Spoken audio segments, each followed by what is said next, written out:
from that point of view.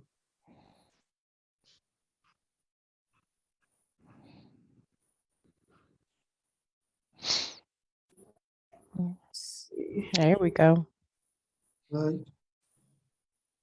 Good evening and welcome to Showtime TV. I'm your host, Omar Rashada, and thank you for tuning in this special edition of Showtime TV. Tonight, I got some very special guests. I got some of the cast members of this play coming up called 3 Men, 3 Women, The Stories of 6 Strangers. It's going to be taking place on Saturday, August 27th, 2022, 7 p.m. at the Wilmington Drama League. And I have some stars that's joining me now. This is part one. It's going to be a 3-part special, and you'll get to meet all the cast members on each show. So I got 5 cast members here that's going to be joining us this evening. I'm going to let everyone just introduce themselves and just talk a little bit about yourself. We'll get into the play a little later, but just let people know who you are, what you may do if you go to school or if you work, and we'll take the show from there. So let's start off with Ms. Deborah Chapman. You always start with me.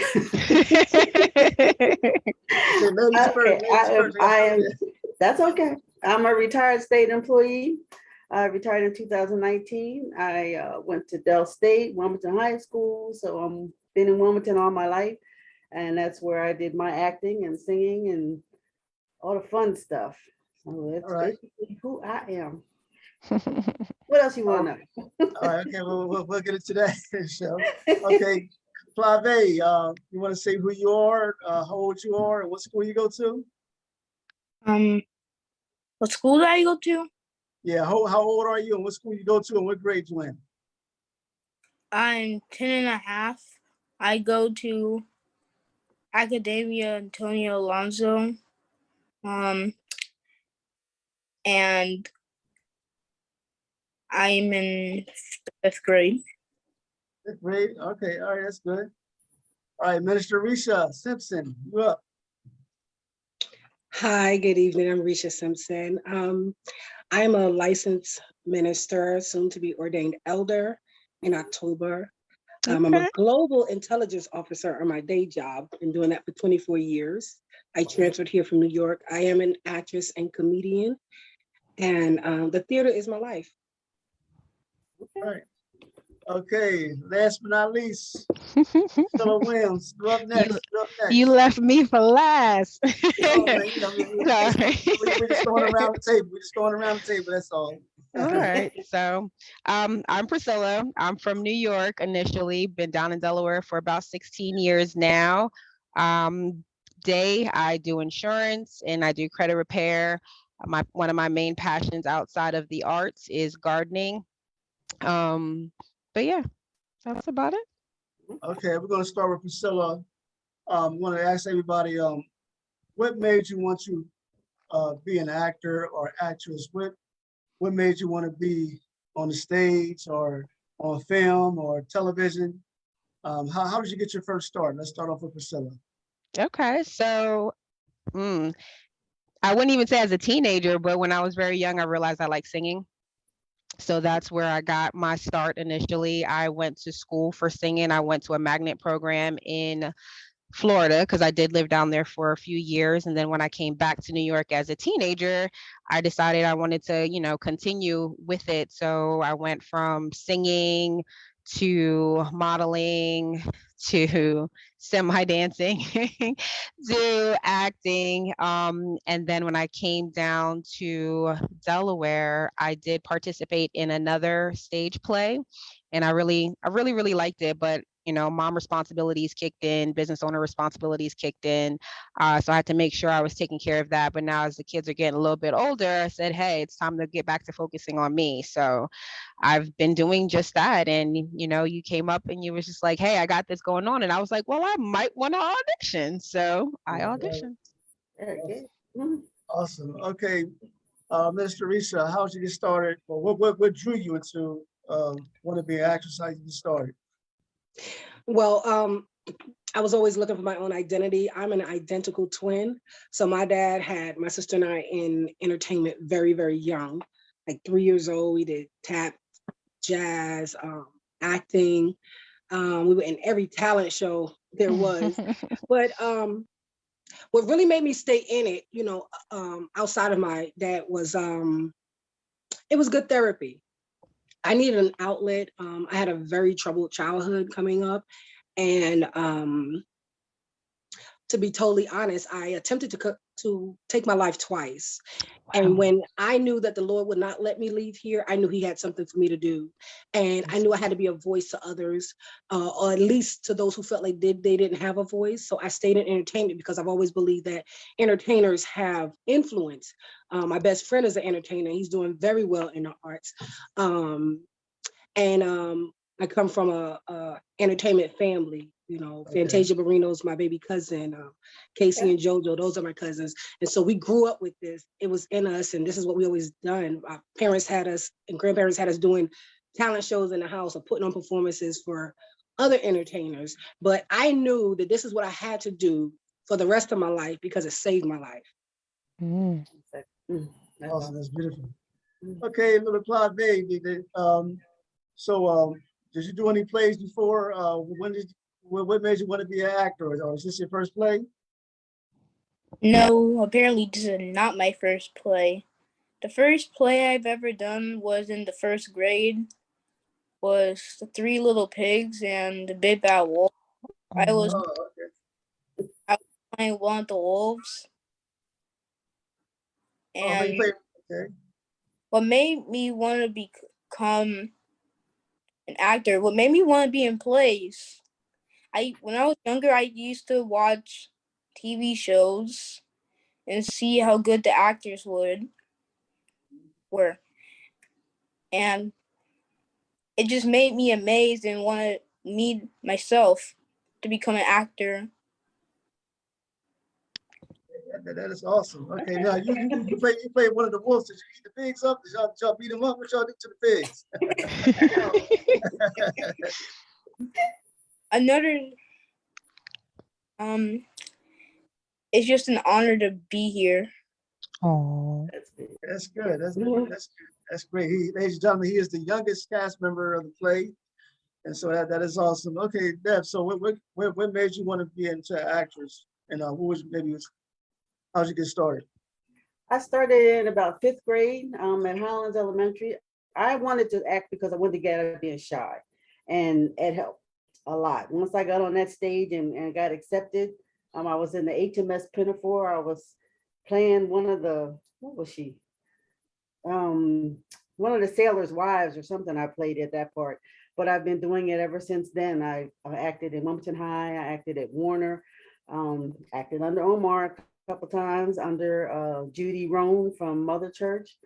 So I've done plays, I've done talent shows. As a matter of fact, I won my senior talent show in Wilmington High School. Shocked the mess out of me. Won my first $100 singing Minnie Riperton's song, Loving You. Didn't even know I could do that, man. But I've been doing it ever since, and it's just fun for me. It's not something I would technically do for money. If it becomes work, it's no longer fun. So I do it for fun. Oh, okay. Now we got this play coming up August 27th called Three Men, Three Women, the stories of 6 strangers. And it was written by some guy named Omar Rashada. Y'all know who this guy is? Y'all know him? Yeah, I heard of him. no, not at all. He's pretty cool. Oh, okay, so man, okay, well, it's going to be performed at the Wilmington Drama League on Saturday, August 27th. So I want to start off with Claude Bae this time. I want everyone to identify to the audience what role were you playing in the play, and how do you feel about your role? Go ahead, Claude Bae, you first. I'm playing the younger OG. I'm playing a flashback. Okay, that's good. Okay, and so how do you enjoy your role? I enjoyed so much. I read what the character was supposed to be like, and I was just amazed. I was perfect for the role. Okay. Okay, so I did a good job casting you, huh? Okay. There is no other. Claude Bae got it, hands down. All right. Okay. That's what's up. That's good confidence. I like that. All right, so Deborah Chapman, what role do you play and what do you think about your character? I will be playing Miss Country, and I just love doing that little accent, trying to sound like I'm from the South or somewhere else. I like her role. At first, I didn't think I could handle that, but I got you. So All Miss right. Country, it will be. Look for me. So let me ask you, why did you think it was you had difficulty playing a part at first, or you would have difficulty playing it? You asking me? Yep. Because at first, because I know I'm way older than all y'all, and I didn't know if I was gonna be able to remember the lines, but I got it down, so I'm good now. It was just a little nervous about that, if I was gonna still be able to remember. Brain's still there. Mhm. Got it. You got it. You got it. You're doing great. You're experienced actors, so that's what's up. All right, Ms. Teresa, what is your role in the play? I have a unique role. I am on the production team as a producer's assistant, and I'm loving being on the outside looking in. I get to watch all the characters, and as I'm going along, I find myself in a couple of them. I definitely see myself in Miss Country. I see myself in Chantel's character, and it's cathartic. You know, it kind of takes me back, and so I'm hoping that with watching each performer and being able to look in, that I can lend some helpful tips, based on my own experiences, whether it be as an entertainer or because I do see myself in some of those characters. And I'll tell you, without giving too much away, those two characters for me make me really take deep breaths. It's very overwhelming to watch those two. So I'm really loving this play. It's very well written, thought out, and these performers are amazing. Oh, Just sitting back watching you direct, you do a very excellent job. Is this the first play that you direct, or you had that directing experience before, or? Well, no, it's not my first. Actually, I have a degree in it, and I've actually written, produced, and directed 4 of my own plays when I was living in New York, and I also write for churches. I write plays or skits for a lot of ministries, and I'll send it to them. And sometimes they'll have me come in and say, well, help me understand the concept of how did you want this to flow? And I love it. It's like I said, this is my outlet. It's my therapy. So I love to write. To me, it's like opening a vein.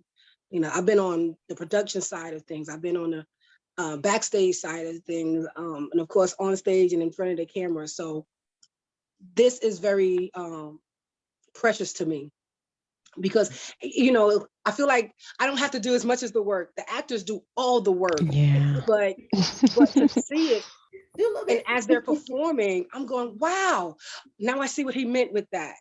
As a writer, I see what he meant. I see where he wanted to go with that. And then I go, this story's got layers. This is deep. Yeah. Sometimes I get like lost in it while I'm watching you guys perform. And I'm like, wow, this is. Thank you for the compliment. It takes me about like a year to write my plays because I take my time. Because one of the things that I really don't like is when you write something and then when it's time to do it, then afterwards you say, oh, you know what, I could have did it this way, or I could have did it that way. He's like, oh man, see, you might not see it right away. So that's why I kind of like take my time. And be honest with you, the directing is okay, but I'm glad I got you and any other stage manager to direct, because I mean, directing is okay, but I enjoy acting the most and writing the most because, I'm an actor first before a director.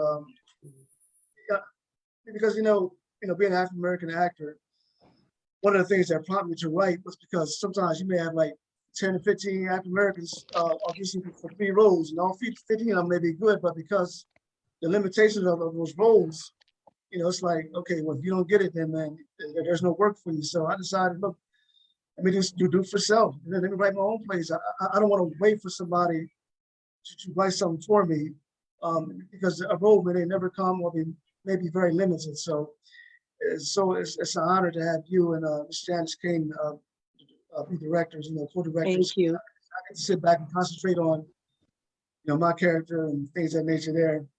All right, Priscilla, so what role did you play and what do you think about your character? Okay, so I play Chantel, and I like that character a lot. I can relate to her a lot in a lot of ways. We've both got similar aspirations without giving too much detail, similar life experiences, and I would say our demeanor is also very similar as well. So I'm looking forward to bringing her to life on stage the way you pictured it and the way you visioned it. So, yeah. Right. I think you definitely did that already. With that last rehearsal, you definitely brought her to life. I'm sorry, Omar. One thing I wanted to say is that Go ahead. each character has such a reveal. Like I said, there's layers, and I'm noticing with the actors that are portraying these characters, with each rehearsal, they're revealing themselves too. So when you wrote this so well, and the way you cast your performers, it was like you picked the perfect people. Like Clave said, he was perfect for the role. Each one of them are perfect for the roles, because I believe each one of them take a part of the character with them. So I love to see this unfolding with them. Exactly. And one of the things that I love, because I did theater, I did television, I did film, but I really like theater just a little tad bit better, because you get to see the audience right then and there. You get that audience feedback. Yes. And I love it. And you can build off the momentum of how the audience react. I mean, so I want to ask you all, I want to start off with Clave. How do you feel performing in front of a lot of people, or performing in front of people? Do you get nervous, or are you excited? Does it motivate you? Does it encourage you? How do you feel, once again, about performing in front of people? So I'm gonna start off with the baby boy here, Clave. I feel motivated about it. You see, lots of times I'm on stage and I play in front of a lot of people, like playing with my mother on stage. Yeah, I feel motivated by the people in the audience, because I feel like they're cheering. You can do it. You can do it. You can do it. Right. I just feel so good being in club.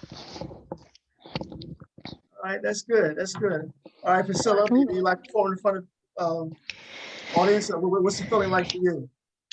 It's always that little bit of stage fright at first. It's nerve-wracking. But at the same time, it's that thing that you have to walk through anyway. It's like you're scared a little bit, but you tell yourself you got to do it, because once you do it, you're gonna kill it. So you got to just go out and do it. So yeah, it's always the little bit of nerves, but it's like once you're on stage and you really feel like you're in your element at that point, you just rock out.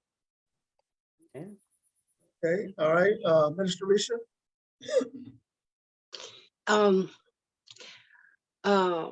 Like Deborah said, I've actually I was shy growing up. A lot of people don't believe that now, because I do stand up and I'm always speaking, but I was very shy. There was a time I didn't talk for a while, and until someone said the difference between animals and people is that they could talk.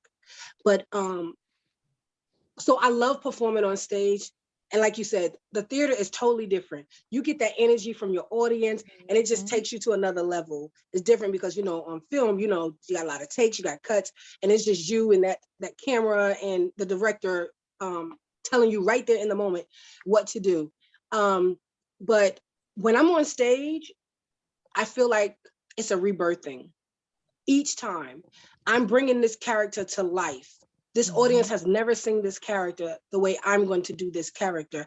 And to me, it's very spiritual. I feel like that is me right there in my moment, giving God back the gift that he gave to me. So I leave it on the stage. Whatever it is, I don't care if it's a one-liner. I don't care if it's a cameo. And I've I've done cameos in plays, and let me tell you, I worked it. You know, there was one play where they just had me every so many scenes just walk right through, really awkwardly, going past the entertainers, and they just froze in time to watch me. And so it's a rebirth thing, and it's so cathartic. It's something you leave with your audience. They will remember that you were there. Awesome. All right, Deborah. If I'm singing, I like to feel the audience, but if I'm doing a play, I have to block them out so I don't mess up. I get into the character and I stay with the people that are on the stage. So that keeps me focused there. So, but if I'm, like I'm saying, if I'm singing, I'm looking for that response because I want to see how, if I'm in a group, a singing group, I want to feel all of that and be able to perform well with them. If I'm singing by myself, yeah, I'm still looking at that audience to make sure she getting that right. But on the with acting, nope, I'm not paying attention to them. Y'all don't want me to do that. Okay, so I want to give you everybody an opportunity to talk about some of the other things they do outside of acting. For example, we'll stay with you, Deborah, because you mentioned that you have a career in singing. So I want you to talk about your singing a little bit. Is it R&B? Is it jazz? Is it opera? How did you get started in the singing industry? I sang in the school choirs. So I don't do, I mean, I did a little bit of opera singing only because that's the range in my voice sometimes. But basically it's just R&B. If I did anything else, like with the talent shows, it was only R&B. And I have an older son. I have 3 children.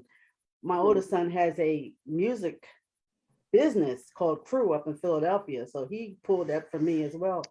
And I only do that for fun now too. I mean, I've never sang professionally. I just do it for fun because I like it. My mom wanted me to be a singer and an actress. So I just went on to pursue that because it was fun. So growing up as a singer, did anyone ever compare you to like a well-known singer, like for example, Patti LaBelle, Whitney Houston, Donna Summer? Just give me some examples. I'm basically a soprano, so I was right there, like I said, with Melba Moore, or I've done some Whitney Houston stuff, so I can do her music. Can't do everybody though. Some stuff I wouldn't even touch. Okay, so Minister Risha, you mentioned prior that you're a comedian as well. So how did you get started in being a comedian? I mean, that's that's not easy to do because I mean, for example, if you go on a show like Apollo, well, if you're not funny, Sandman to come out with that bat. I mean, man, Yeah. I mean, it's a great feel because it's a healing, it's therapeutic. The laughter is good for the soul. So, how'd you get into being a comedian? Well, I was always considered the class clown. Like I said, I'm an identical twin, so I was always searching for my own identity. And my sister's 5 minutes older than me. She always act like it's 5 years. So I was always compared to her. She was the book nerd, you know. I mean, I'm very smart, I believe, but she was the nerd. She was the prissy girl. And so people always, even in family, they compared me to her. So I was always a class clown. Anytime a talent show came up, I wanted to tell jokes. When they sent me to the library, I didn't get the books that I needed to learn. I got the joke books. And because one, they had pictures. So I found my niche there because even young, I didn't have much confidence. I always felt like people were laughing at me, but I found a way to get them to laugh with me. And so that's why I stayed with comedy, and also knew it was a way in. And so, I've been heckled before, but I know how to heckle the hecklers. Oh, I got time for it, you know. So and it's good when you know. It helps you when you work off your audience because that engages them. One thing I learned about audiences, no matter if you're doing stand-up, if you're doing theater, these people come, they pay their money to be a part of the show. They buy into the experience. So make them a part of it. Don't talk at them, talk to them. Yep. You know, make them feel like it's a party of one, like they are the only invited guests. And so I've learned how to master that, or I'm learning how to master that. And again, the reason I do it is because one, like I said, because of my background, my childhood, I never wanted anyone to feel as lonely, as left out, as sad, or as painful as I did. So I learned early in life that laughter really is good medicine. You know. Yeah. So, you know, Oh, and speaking of Apollo, Okay. I had the opportunity to be on that stage twice in my life, 20 years apart. Oh, wow. Okay. Mm. That is awesome. You know, one of the things about comedians, I don't think I've ever been to a comedian show. And if I did, I would not sit in the front row because, you know, comedians Get that one. tear you up. You got somebody like a D.L. Huey, someone like him, boy, I mean, I used to watch his shows and boy, he used to dog people in the audience. So are you that type of comedian where you pick on the audience? Yes, that's why people sit up front. Before I even come on stage, I scan the room because you have to know your audience. Because here's the thing, as comedians, most of us, we write our material down. We know what we're gonna say when we come in the room. However, if you don't know your audience, you may have the wrong material for that room. I remember I was in Harlem at the Repertory Theater and I prepared a whole bunch of material because at that time it was election time when Obama was coming in and he was running against Trump. So I had all my material ready to talk about politics and talk about Trump. But it was an all persuasion crowd, if you know what I mean. My non-melanated brothers and sisters were in the room. And I ran backstage and I called my mother because I always call my mother before a performance so she could pray with me. And I was very nervous. And I told her, I said, Mom, I can't do this tonight. Like, they don't look like me. And she said, is that what God gave you? I said, yeah. She said, did you tell it? And she said, you leave it on the floor. And I did, and they loved it. That crowd was amazed. People stayed after the show to come and get my autograph, to talk to me, to tell me how funny and how hilarious it was, and of course how brave I was because of that, you know, the type of crowd I had. And so after that, I never apologized for my material. I never held back. I never had an apology for what God actually gave me. This is a gift, and I'm going to use it. And no matter who's in the room, but you have to use wisdom. You have to know your audience. So I don't always heckle people, but I do pull them in to the experience. And that's why they came. So if you're up front, oh, nobody's off limits. Your baby could be up front. I'm talking about your baby. Oh my goodness. Ooh. You're gonna scare people away. No, not like, you know how people say, people always talk about babies. You know, they always want to give you their baby and they want you to comment, you know, and they really want you to lie. So the first thing I say is, oh my God, look at him. Look, oh, I see what you was going for. Symmetry. Look, he got 2 eyes, 2 ears, 2 lips, you know, because if that's all the compliment I got for your baby, that's what you're gonna get. Okay, so Claude, you play music. What type of music do you play? Genres or songs.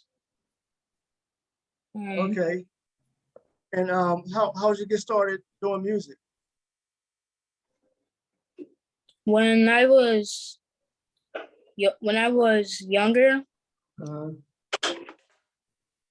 I was in my mom's music video, probably at 1 or 2 months. I forgot exactly, but after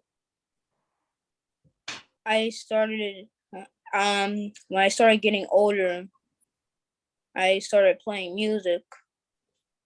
My mom really likes when I play music because she feels that I could get famous because of it, and I feel that too. Anyways, we moved here a few days after. Me and my siblings started playing songs here. Okay. And it started growing and growing and growing. And my little brother knows how to play drums goodly. I practice my keyboard. I know to play that goodly. It's just the whole band family. Very good. That's good. Okay, now you come from a family that plays music. Now you say your mom is a singer, and doesn't your dad play music too? But yeah, he released some albums. Okay. Now what kind of music does he play? Mostly R&B, soul, sometimes rock. Okay. And your mom, she's what kind of songs she sing? Does she sing rock too? Yeah. Oh, okay, that's awesome. Yeah, I have an opportunity to interview your whole family. As a matter of fact, your whole family performed at my events at Academy of Peace, and everybody, your little brother, you, your mom, your dad, you all performing. Now, you have an older sister, right? Does she play music too, or does she sing like your mommy? She used to, but now she's kind of into dancing and stuff. Okay. But at shows, she videotapes. Okay. All right, so the whole family's just talented. Yeah. Talented family. All right. Now, Priscilla, one of the things that very impresses me about you is that you played a role of leadership in different kind of businesses. I mean, you got about 4, 5, 6, 7, 8, 9, 10. How many businesses you got? Not that many. It's really just three. One for my real estate investments, one for my credit repair, and one for the insurance agency that I run. And then I will eventually, formulate the garden that I do, and like as far as how I'm teaching that and growing that into to really be a farm per se, that's going to turn into a business as well. Because I'm learning how to do a lot of things on a small scale, so that as I get a little bit bigger and I transition onto more land, I can actually turn it into a profitable farm. Awesome. Yeah, them eggs, plant, Oh, They hit different, don't they? they were awesome. They were awesome. So you talked about this in rehearsal last week. So you say that you ordered little chickens. Is that what you Huh? said? What? Your eggs. So how do you get your eggs? Okay, so right now, I have 6 egg laying hens. So they're the ones that produce my eggs for me on a daily basis. But then I also raise chickens for meat purposes. So right now I have about maybe 60 of them. So I have 30 still, sizing up in the garage before they go outside, and I have 30 outside. And then I recently processed 20. So they were about 10 weeks old, and they're now in my freezer. okay. That's Okay. awesome. And so what drew you to want to be a farmer? Farmer? I mean, it wasn't a big deal for me. Like, I dabbled in gardening before I moved to Delaware, but being a city girl, it's not really something on the forefront of your brain. But when I came down here to Delaware, I was excited. There's no sales tax down here, but the grocery prices were different. And I'm like, wait, I could still, even without the sales tax, I could still buy more in New York and New Jersey for less paying sales tax than I can down here. And I really just thought like the prices for produce were outrageous. So I just started dabbling on, growing one thing at a time. I started off with peppers, and then peppers turned into tomatoes, and then tomatoes turned into cucumbers, and just kind of went from one thing to the next, starting from, I think it was like 2005 to like now. I've got like over 20 trees in my backyard. And they produce fruit every year. I grow, a lot of vegetables that come back on their own every year. And then, I have the things that you have to replant every year to, get what you want, like tomatoes and cucumbers. They don't come back every year, they die down. But I prefer to, get it from my backyard. One, it's affordable. I don't have to pay for it. Just put the time in for it.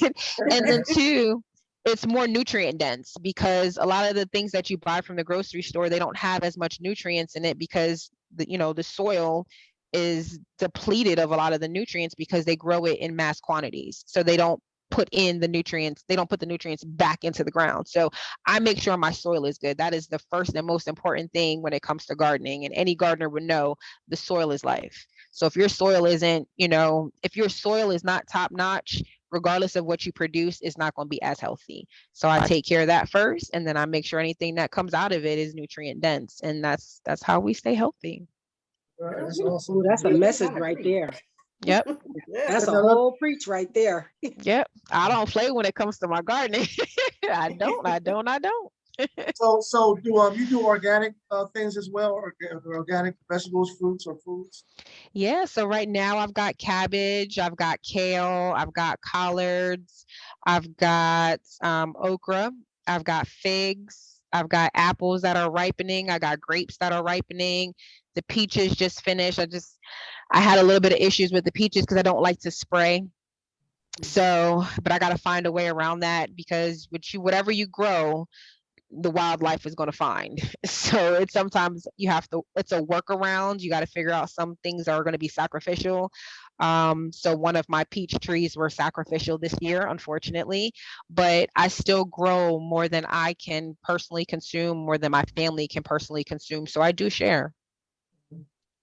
You know, going back to the play, Three Men, Three Women, the stories of six strangers. You know, if you look at a lot of plays, you see a lot of them being comedic, laugh throughout the play. With this play, I'm just going to throw this question up in the air, and if anybody want to tackle it, they can. What type of emotions do you see the audience grasping when they come to see this play? And whoever wants to comment, they can. Ooh, it's going to be a whole emotional roller coaster. If you've ever heard the Vivian Green song, Emotional Roller Coaster, that is what you are in store for. From the beginning to the end. It is going to touch some souls, some stuff. It is. They're going to be like, wow, it's Yep. not just me. Wow. Yep. I can share that without feeling like I've done something wrong because I'm not the only one. So I think that's excellent. If I had to label it according to each character, I would say OG is going to make everybody laugh. Yep. Chantel is going to make everybody cry. Mm-hmm. Chantel is going to get a standing ovation. Aww. Miss Country is going to make everybody cry. She's going to make everyone want to rally around her. Dr. Perkins is liberating. She's going to empower everyone. Robert going to have men and women rethink their relationships and their lives and how they interact with one another. People are going to, with Robert's situation, people are going to walk away saying, I have to do things differently. Yes. Rashawn is going to enlighten everyone. And I believe with his character, people are going to find forgiveness. They're going to find empathy. They're going to relate. They're going to say that God is real. Yeah. With that character. And Clave being the little OG, people are going to embrace him. People are going to want to run up on that stage and hug him like, oh, he didn't have to go through that. Oh, why does he go through that? People are going to be enraged a little bit too. And I can see people are going to rally around Dr. Perkins for one of the experiences that she goes through, and they're going to be able to relate. This whole play is so relatable. Everyone should be able to find themselves somewhere out of those six characters, if not more than one. Absolutely. This is true. Guys, they say, Clave? Hey. You want to say something about how people want to react to the play? The audience? Do you have any? I feel like people are going to think that it's a very great play. Okay, that's awesome. I agree. That's awesome. So, many of you have acting experiences. What's your favorite roles to play? For example, do you like playing a comedic character, a drama character, a mean character? What type of characters do you enjoy playing the most? Start off with anybody wants to start off with. I have to go with the drama because that's the easiest for me to do. I don't know if I could be that funny. I could try. But I like the drama character. I would say the same thing. I like to play bougie characters. I like to play stuck up characters, not so much the shy girl, the bossy type. character. I can play that with my eyes closed. You should have been Miss Country then, because she bossy. I mean, it was the accent for me. I just couldn't pull that off. I tried. Well, don't judge me. I'm used to playing the comedic role, and people feel like that's where I'm most comfortable, but I'm not. I love drama, but don't judge me. The main character I want to play, I really want to play the psychopath. Oh wow. The methodical, not the killer. I don't want to actually kill anybody, but I want to make you think I did. I want to be that methodical person that plays mind games. Okay. Because I think there's levels to that. I think it's a challenge. It's a Yes. stretch. It's range, and it's kind of like when you see Kevin Hart do something serious, you're waiting for him to make you laugh, and when he actually doesn't, it's amazing. You know. And I actually just played the mean person. I played Mrs. Corny in Oliver, and I was mean to these kids, and I love kids. I'm a foster mom. I have 3 adopted daughters, and I have 5 biological children. So to play mean to kids, that was hard for me. When I say I love them, I love kids. That was hard for me. So like even in rehearsals, I had to go back, kept going. I was apologizing. I'm so sorry. Come and give me a hug. Come and give me a hug. I'm like, that's not really me, right? So I don't want to play the mean character, especially with kids anymore. I want to play the psychopath. I want to play. She ain't no killer, but she might have killed somebody. It's like she might have to do dirty in the backyard. I want to play that role. Well, with this play, it's the same thing. It's this observing certain characters are totally opposite of who we are as individuals, but that's part of acting. Like for example, Denzel Washington did Training Day. He played a bad guy. People are not accustomed to seeing Denzel Washington play a bad guy, but that's part of acting. So you got to get comfortable with playing the role of someone that's totally opposite of you. For example, my role, you mentioned Rashawn Jackson. Yeah. Street dude. He's a rough dude who's been in prison. I got to play that role. None of that was ever me. I can tell that. I told you that. but I enjoy playing it because it's fun and it's challenging, and it's part of acting. So I love that. So Clave, so I know you're still a rookie of being an actor. Well, not a rookie per se, but you're 10 years old. So you got quite a ways to continue acting. So have you thought about like what type of actor you want to be, or it doesn't matter to you? This happened 2 times. It's happened 2 times to me, but I want to try something different. Okay. I would like to be a character with a shake of nostalgia, because that's how the older people watching it can relate to the character. Okay. Okay. All right, so you thinking already. Yep. Okay, so I want to ask you all, I mean, I'll start off first. Who's your favorite actor or actresses? And it could be a long list, but right on top of my head, I'm gonna list 2 of them, Viola Davis and Denzel Washington. I mean, they are excellent. I mean, Viola Davis, well, she can hit a cue as fast as just about anybody. She can cry on the spot. You know, and Denzel's Denzel. So I love them. Matter of fact, they did a play together, Vincent's, and they were awesome. So let's start off with Priscilla. Who are your favorite actor and or actresses? Y'all can name a few. I would have to say the one that everybody thinks that I look like, the one from the Tyler Perry. Her name is Lisa, I think Arnold Williams or something like that. Okay. Arendelle. Yes, You did. As her. soon as I met you, I said, "That's who you Yes, are." everybody, everywhere I go, they're like, "Are you?" No, I'm not. What's her name again? What's her name again? Lisa Lisa. Arendelle. There you go. Lisa Arendelle. Okay, I'm gonna look her up. Yes, yeah, she played in a lot of the Tyler Perry movies and stuff. But I like her because she's down to earth and I like the way she acts. Like she even played on Law and Order one time and I had my little cousin at the time call me. She was like, Solo, why are you on TV crying? I'm like, I'm not on TV crying, sweetheart. That is not me. But she can play just about any role that's thrown at her and she will rock that role. No problems. I think she's a very underrated actress.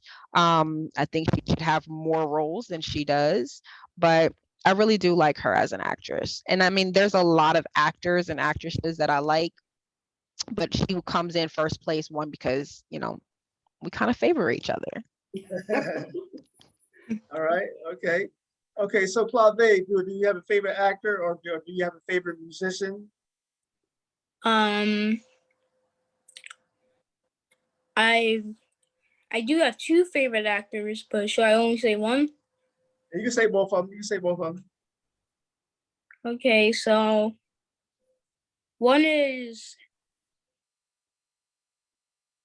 I think one of them is Adam Sandler. Okay. He's a good actor. Yeah. Mm-hmm. He's also kind of funny too. Okay, yeah. And then who's your other one? Probably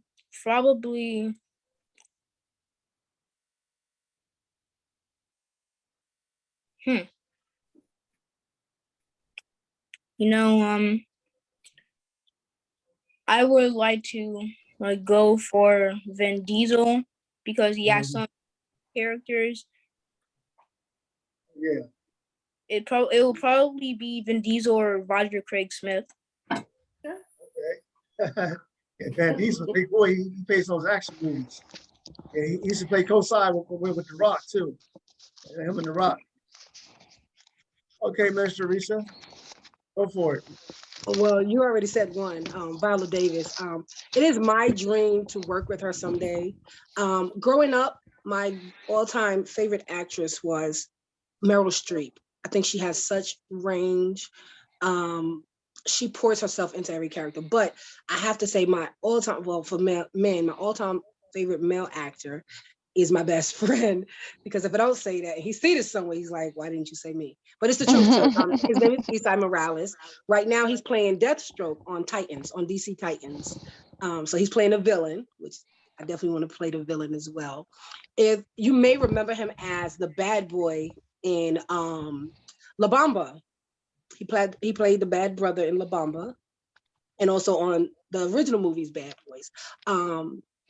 He's a passionate artist with his roles, a huge range. He played NYPD Blue, Caprica, you know, a lot of different things. And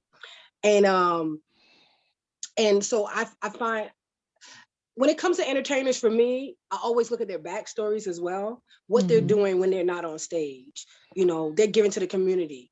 Esai's an activist.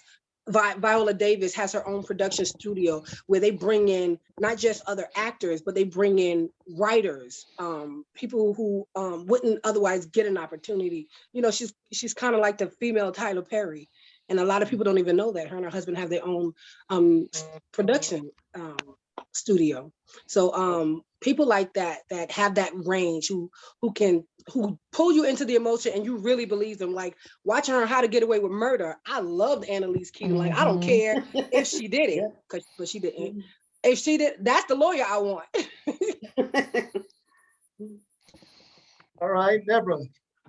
Well, I've got several, but some of my favorites are like Cicely Tyson, Holly Berry, Tracy Ellis Ross, and I like Samuel L. Jackson and Jamie Foxx. Oh, okay. I'm on top of it. That is so. As we're winding down, one of the questions I want to ask, or wants to answer, that when you're in a play, you work with multiple people, you have to have chemistry, unity. You got to be able to feed off one another. So, with a play like what we're doing, 3 Men, 3 Women, the stories of 6 strangers, what are the key elements of the play being successful in regards to us working together as a cast? because sometimes you may go in with an individual mindset. I got to know my lines. I got to know my lines.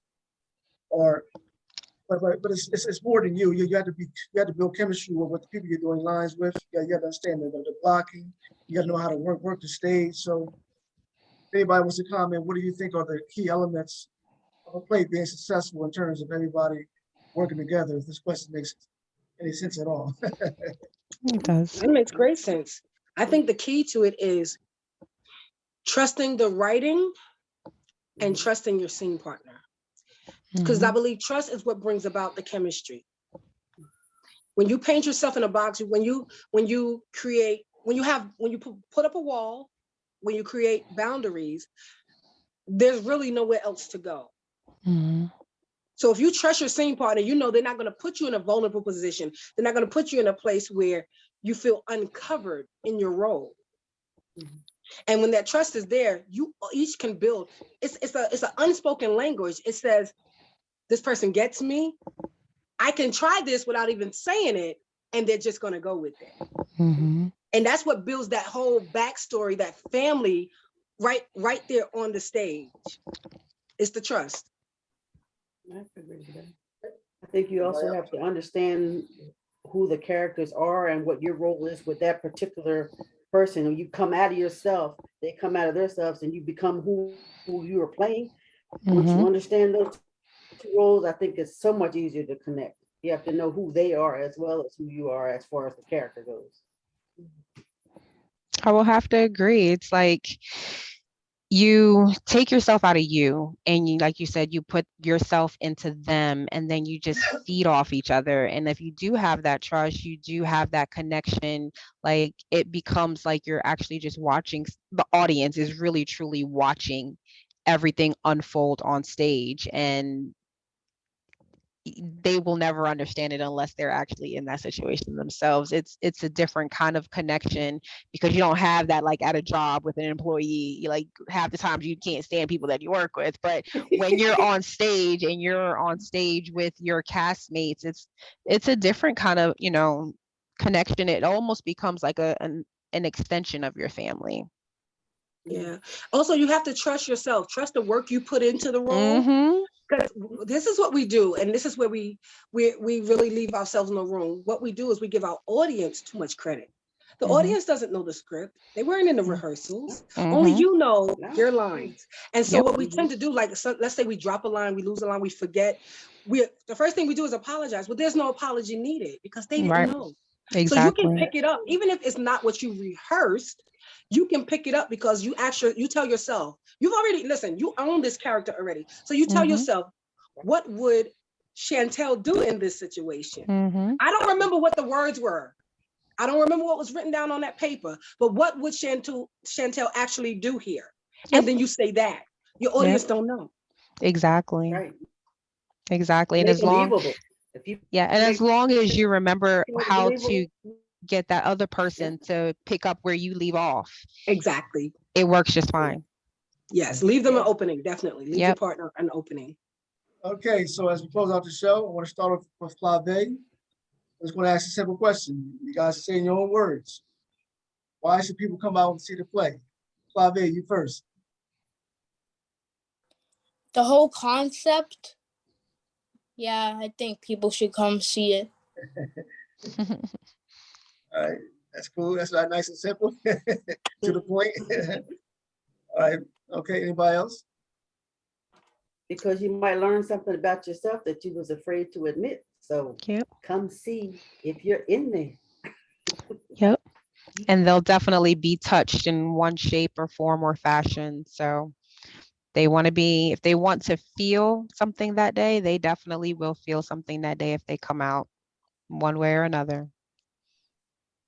Also to understand, to find themselves right there, like Deborah said, and also to what we need to take so much pressure off ourselves. I'm talking about the whole world.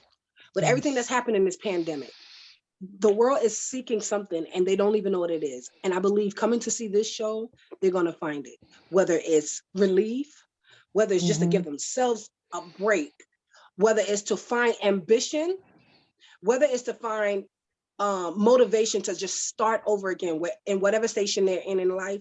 This play is going to give them that. Yes, ma'am. And because Omar is a good playwright, so come see it. Yep. Thank you so much. 3 Men, 3 Women, The Stories of 6 Strangers, August 27th, Saturday, 7 p.m. at the Wilmington Drama League. That's 10 West Lee Boulevard, Wilmington, Delaware, 19802. For tickets, $30 general admission. You can email me if you want to reserve, OMARRASHADA@yahoo.com. You can also buy tickets at the door. All right. Everybody, thank you for coming in, being a guest.